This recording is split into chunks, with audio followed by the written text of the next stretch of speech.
Today we've got a wonderfully exciting topic, and we've got Sharon Lovejoy, an author and illustrator of some wonderful books for kids and adults. We're going to be talking about, I think, a whole myriad of things.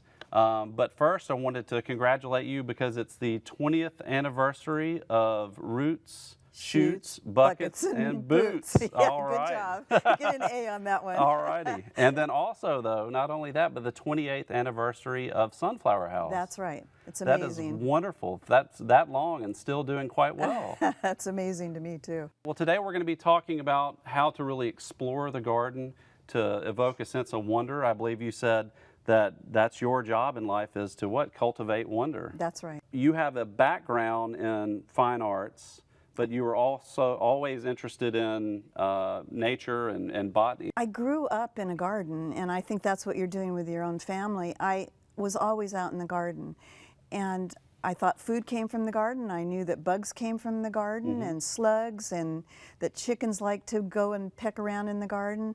It was a whole picture for me. So my whole life I've been in the garden, and I go out every morning still at my age, and I talk to my plants, and I think, I'm an eccentric woman, and I like it. I love it. I think that's the important thing that's, or really a factor that's challenging for people today, is what they're sort of calling a nature deficiency. And there's many children, I know we work on this lessening of exposure to nature. Their kids are spending less time out there playing in nature or exploring. And that's a problem because ultimately we love what we know, right? And we don't have that association. How can we make smart decisions on how to manage and take care of that? We don't take care of the earth. That's right. When we don't have a powerful love relationship with the earth, and we don't have a powerful love relationship with animals, with tiniest critters on up, we don't have respect for it, then we let it go. No, so right. Yeah, we have a problem. Today you really wanted to zero in a little bit, and we've got a lot of accoutrement here that I'd like to discuss, but you want to talk about microcosms, gardens as microcosms, and sort of what those relationships, the cycle of life, so to speak. So if we could dive into some of this stuff, why do we have a piece of plexiglass here? Well, what is a garden without ground, right? And what's going on underground, the mycorrhizae, all the decomposers. So what I love to do when I'm working with children is to scoop up some wonderfully rich soil or a worm bin, whatever I have, and then the kids get to get underneath it and see what they would see if they were digging in underground like a mole. So it's a different perspective of the garden. They don't think about what's going on underground. I always say, don't feed your plants, feed the soil. Right. And it's really important to them to see that there's another, it's like a reverse universe going on underneath them. Absolutely. Well, in our restoration work, I know the soils are one of the biggest things that we work on, and it's a big challenge because a lot of research has demonstrated that it can take over 40 years for the microbes to get right if you're trying to do a prairie restoration. So a lot of people think of dirt as dirt, and I say same thing.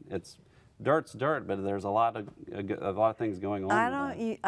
Dirt is something that gets on my husband's collar.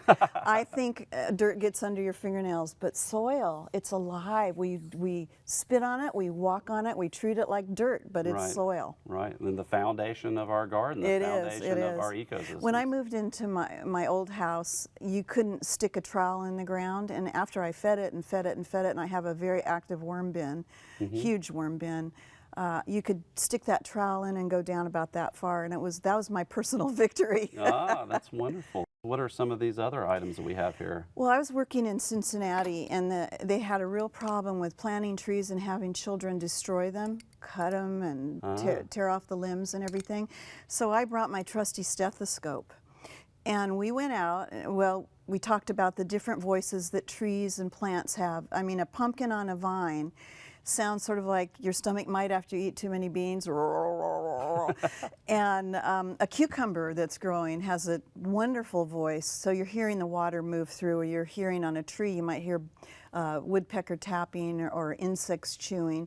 So I took the kids a stethoscope, and they wrote me a letter, and they said, "Dear Miss Lovejoy, Willow sounds like she's always thirsty, slurp, slurp, slurp. Redbud tree sounds like fairies, bing, bing, bing. So what you have to do is get away from a very busy street or a raging creek or something like that. Put in your stethoscope, lay it up. Jeff actually makes a little rubber thing to go around here so it doesn't make noise, and let the children hear that these things are alive. Wow. These things are living. And I was teaching a class at Epcot Center at Disney World, and they said, "Oh, that's baloney." And I went, "Come up on the stage." And they were growing tomatoes and a cucumber, and they put this on the tomato and started yelling. It has to be on the vine, it has to be growing, it has to be, wet. Wow. But you can really hear what's going on inside the plants. It works. Wow. I've never heard of that before. We have to look at things in a different way, and we have to teach children that different way, that respect, and that I don't care if a child is a 12-year-old or if a child is a child at heart at age 85, Right. there's so much to learn. Right, absolutely. And explore. Something that seems like just an object you're able to, just by listening, I'd never thought about that. Actually, I was a child and I was taking classes at the Santa Barbara Botanic Garden, which is all natives, which I love. And they have recently put in stethoscopes by the redwoods and things like that. So, and then they have thermometers that go into the soil to show children the reason why a lizard may go down into the soil, because it's so much cooler down there. So there are all these things that we can incorporate when we're working with kids to get them excited. Right, and I guess that's also speaks a little bit to gardens and climate, right? There are these little microcosms, little microclimates that all interact in these seemingly simple ways, but yet it's quite complex. I was looking at your yard on a video that CTG did, and I was amazed at the tree that you have. Is that an ash in the front yard? We have pecans and an American elm. Right. American elm, right. Right. And how different it was under the tree, Right. and how fantastic it was. And people, they have to realize what these trees give to us, you know, how amazing they are. This is the first gift I give every child. Really? Yes, any child that's in my life gets a magnifying glass. Usually I give them plastic ones because obviously they're going to fall and they're going to drop it about 95 times. But to really look and to really see things up close, it's just an amazing thing. It changes their perspective on everything. Sure. Just to look at things closely. Sure. And, flip over, I don't know if you call them sow bugs or buffalo beetles or whatever, but to watch all the legs moving. And it's just wonderful looking at a butterfly and seeing the scales on a butterfly's wing. It just broadens their perspective, and it makes them more respectful of life, too. And that probably works as well with plants. It does. It does. I use it on plants all the time and show them the stomata and talk to them about, the polka dots on certain plants and how we're looking at a flower and we're not seeing it the way a bumblebee does. We don't see the colors and the trails that lead into the flower that entice them in to take nectar and which help them pollinate. So this is all just another bird's eye view of everything. I know that there has been one big problem with the nature deficiency, and even with adults, not just with children, though, is they tend to look out and just, if it's green, it's one thing. And I think that's a wonderful way to sort of get people to break down and start to see individual components. And when my son was 10 days old, and I've always grown, though I grow a lot of natives, I love scented pelargoniums. And I would take him out and I would run his little 10-day-old fingers across Pelargonium tomentosum, which is a peppermint.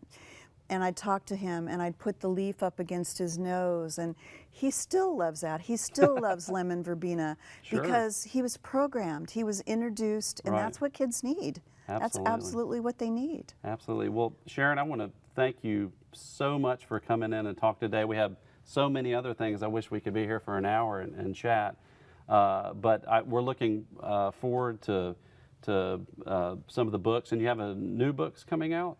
I've been working on 4 books, and they're all in process. Illustrating takes me about 1.5 years. Okay. And I have hundreds of illustrations done, but it takes a while. Okay. Well, thank you so much for coming and visiting with us today. I appreciate it so much. My pleasure. And now we'll check in with Daphne.